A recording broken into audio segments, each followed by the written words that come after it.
more cars for fewer people, most of whom are adults. And it has segregated our society in sort of weird ways where there are many more kids sort of outside the city than inside of it. This picture was taken in Vancouver. They're building an elementary school, I think the first one in 30 years that they've built downtown.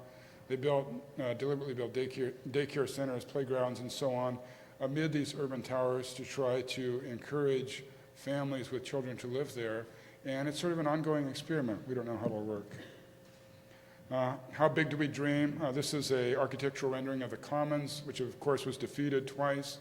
But to me at least, it was an example of sort of visionary thinking about Seattle, of trying to step outside just the ordinary of how wide should the sidewalk be, and trying to go and think in sort of sweeping terms about maybe how the city should change. Of course, many people who opposed the Commons didn't want change, and I think voted accordingly, but now that change is coming anyway in a very different way. And again, I think we have to look at our recent history and kind of think and debate among ourselves not only what we want, but what the consequences are of when we sort of exercise those wants, and be smart about what's going to happen.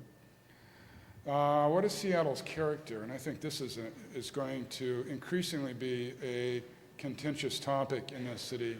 I've heard from people in industrial areas that essentially they're getting squeezed out. They're getting squeezed out by the yuppies, they're being squeezed out by the bicyclists, they're being squeezed out by the park lovers. They feel like they are under siege. And you hear this along the Ballard Waterway, you hear it on Lake Union, you hear it in the industrial area, and so on. And it's an interesting and legitimate point. I mean, do we want Seattle to look sort of like the Ship Canal, or do we want a character of Venice's Grand Canal?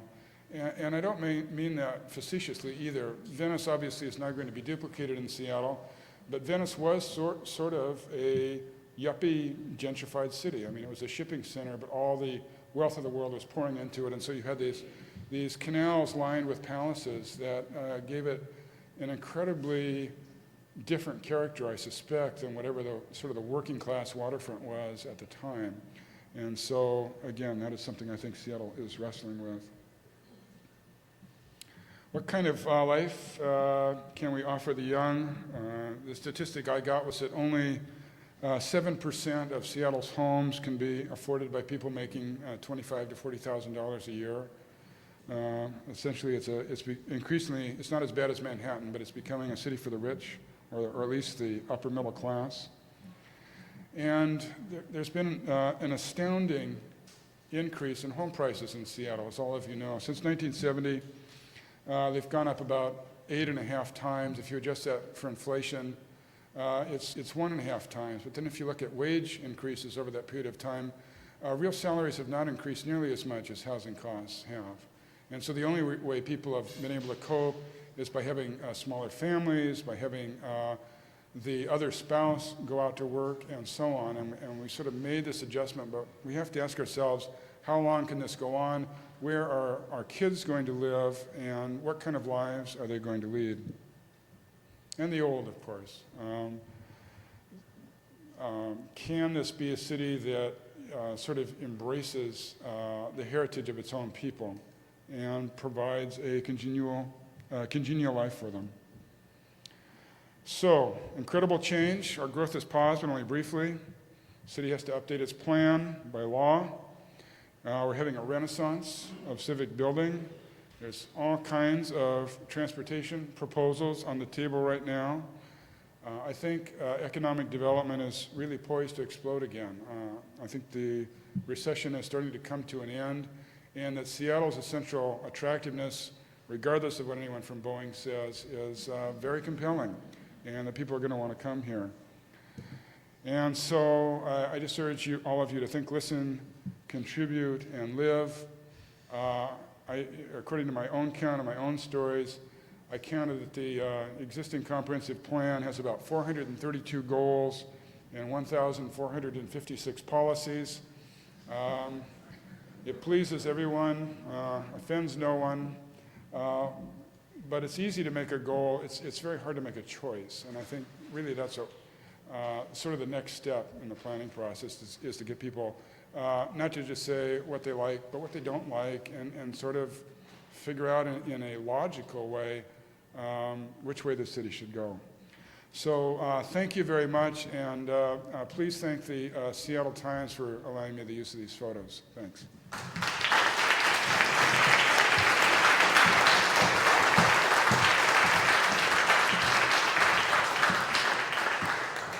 Thank you, Bill, for your inspiring remarks. We'll have about 10 minutes for questions and answers. But before we get to that, I just wanted to acknowledge Councilmember Richard Conlin, who joined us during your presentation.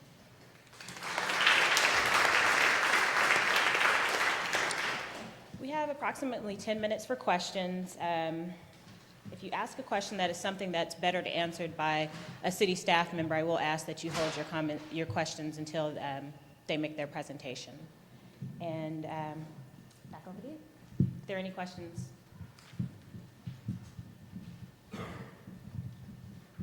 That implies I have some answers, which is a daunting assumption. A little more contribution to your regional thoughts. I think you really hit it when you said that you don't have to live in Seattle to be here. And I think we're all kind of wondering who we really are. 1 out of 6 live here. The other 5 are somewhere else in Petropolis. Then I hear you say how much it's costing to live here. I'm a taxpayer. I finance these civic investments, these art developments, these amenities, these schools. I think a lot of our comprehensive plan, and I have to admit I'm chair of the City Neighborhood Council Budget Committee, so I've been reading the darn thing, is finding the money. And when we hear other regional leaders in the east side tell us what to do with our money, but then tell us what we should do in Seattle to develop in their eyes, I'm just wondering if we've got blinders on talking about we. So what can you suggest for maybe a broader vision that works for the east side, that works for Shoreline, that works for South Seattle, that works for the areas where some of my family have fled to for affordable housing? Wow. Where's the we at? Well, Where's the money? That's an excellent question.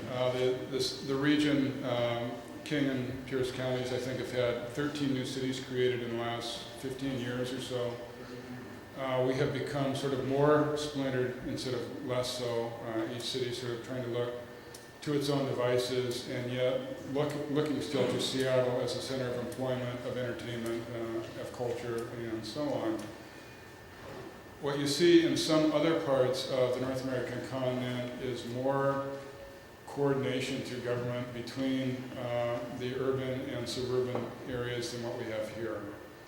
Stronger regional councils, multi-county organizations that have the power and willingness to make hard decisions on transportation and so on. And so I think that's one thing. I don't know if this is the right forum for it, but one thing that Seattle and the region should be looking at is the system. Obviously we had Metro, which was a great success early on, but is the system we have now adequate to really reflect the political realities of what's going on right now? And light rail is probably the best example of where you have something that to me is very attractive, and yet as sort of presently stalled, doesn't really do much of anything at all, which is why so many people are against it. And somehow you have to bring the region as a whole into this transportation equation and not just have it be sort of a urban Seattle-centered sort of solution. So, but beyond that, you know, I don't know. I hope you're smarter than I am. Yes, please. Based on the research that you've been doing in these articles, could you, and the fact that you're native, have you concluded that there is an optimum size for the city of Seattle that we should be striving for, or should we just kind of continue to modify our land use until we can just, you know, get to that stacked life as the goal of preserving whatever it is we're trying to preserve, assuming that Snohomish County is going to cooperate? Is there an optimum size? Well, I did write another essay about leadership, and I suggested an optimum size to me was about 100,000 people, which means we'd have to shoot 4 out of 5 to reach my goal. I don't think the question is really so much population as it is incorporating that population in a thoughtful way. That Seattle could have 2 or 3 or 4 times as many people as it has if it had the transportation and physical infrastructure to support it, which would include schools and parks and sewers and all the things that really make a city work. You know, there's nothing wrong about numbers per se. But to do that, obviously, this would be a much more urbanized landscape. And if it was, I don't think you could pull that off with public support by throwing up sort of slapdash architecture, sort of towers put up individually, block by individual developers without a whole lot of thought of how they tie together, or where the kids are going to go to school, or where you go out for dinner, or where the parks are and stuff. It's just, it wouldn't be successful, it would be more of a nightmare.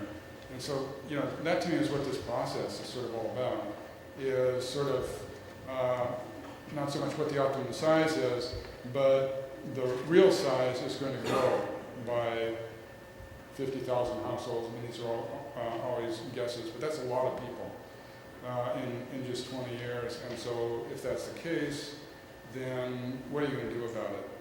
Certainly, to my knowledge, there's been no sort of successful experiment much of anywhere in which cities have really managed to limit their population, other than being such dreary, uncomfortable places that no one wanted to live there. So I guess that's my answer.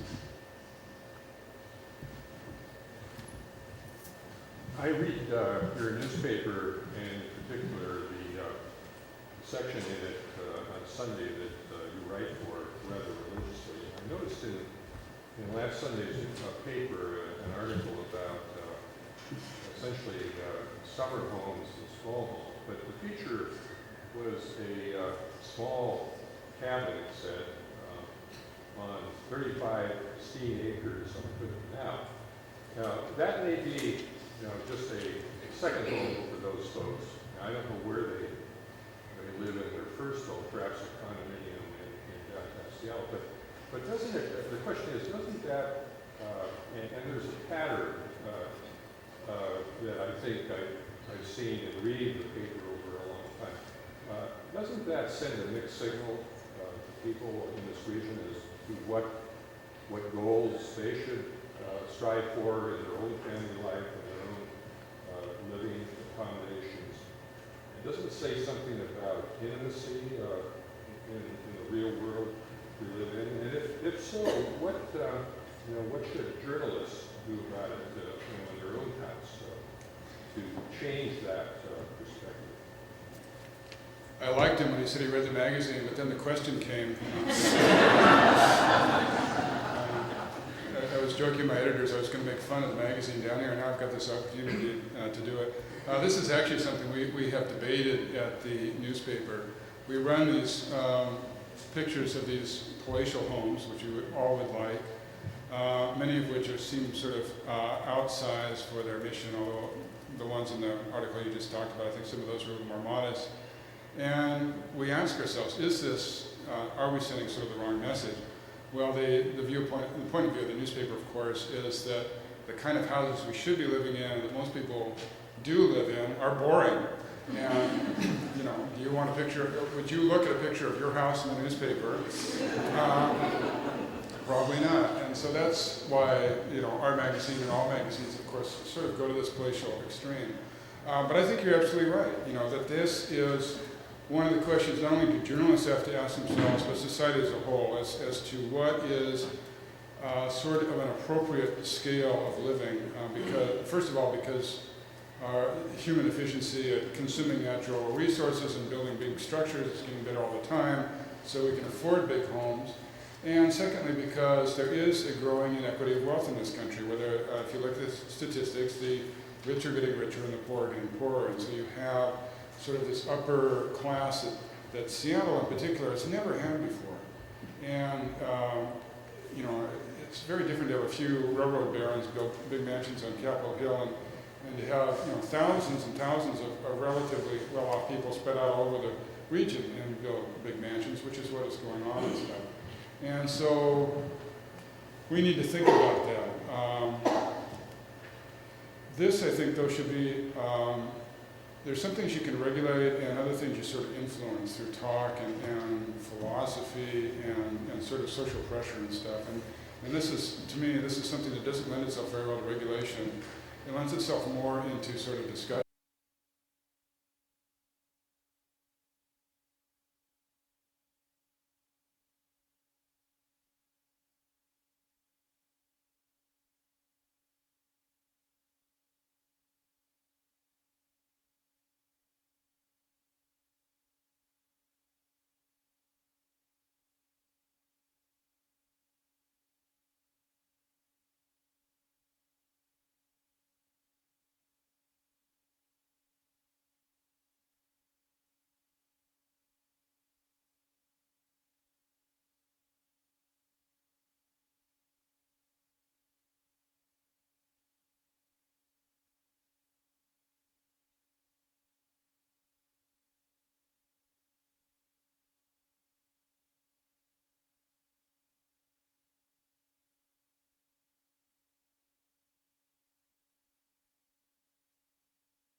Okay, take 5. Seattle Center, Monday the 23rd. Mike coming out.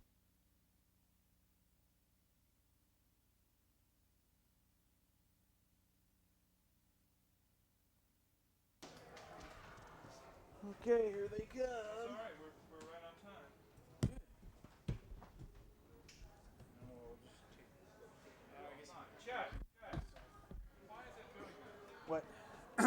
What's doing it? Doing like major noise there. Maybe we don't want that to freeze on the camera, folks.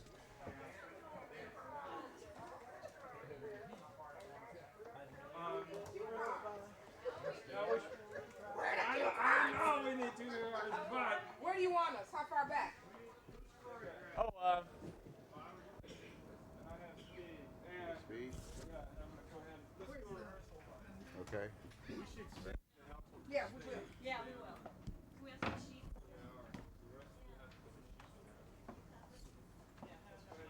Yeah, let me. Put him down. Yes, sir. Just try to,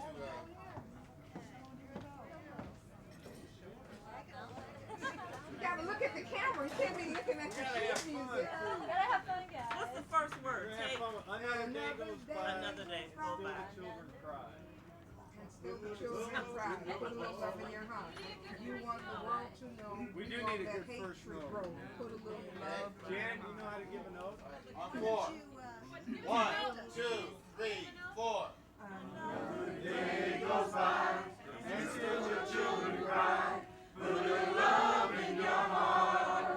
Word, come on.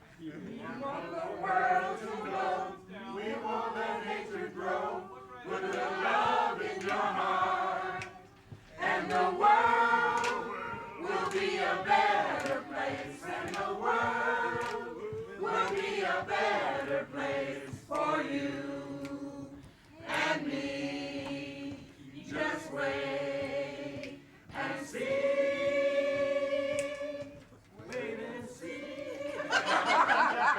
Okay, let's just do that first again, and then just do the chorus, okay? Alright? You're in the shot, Jim. We need you over here. No, I'm not in the shot. Okay, now he is. You're I'm not gonna in do the it shot. at the You fountain. are not in What? the shot. Another day goes by. What's the Okay. other one? Another And day still the goes by, children that's cry. when the children cry. Okay, what's the next part? Okay, we got two. You want the world to know. We won't let hatred grow. Okay, that's the On 4. 1, 2, 3, 4.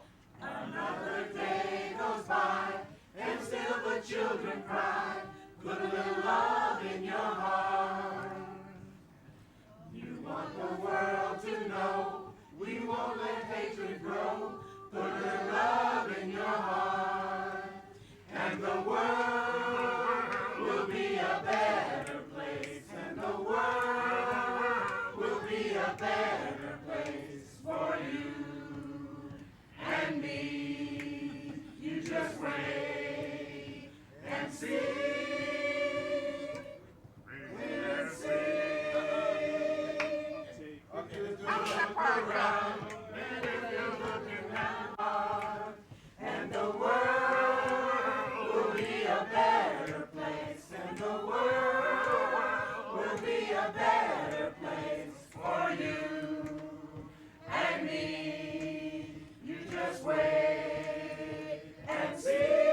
Ladies only.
that boxing your shot?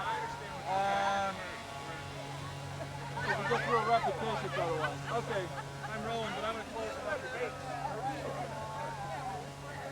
That's just an for example. Okay, gang, I need you to... Come on. Out there again.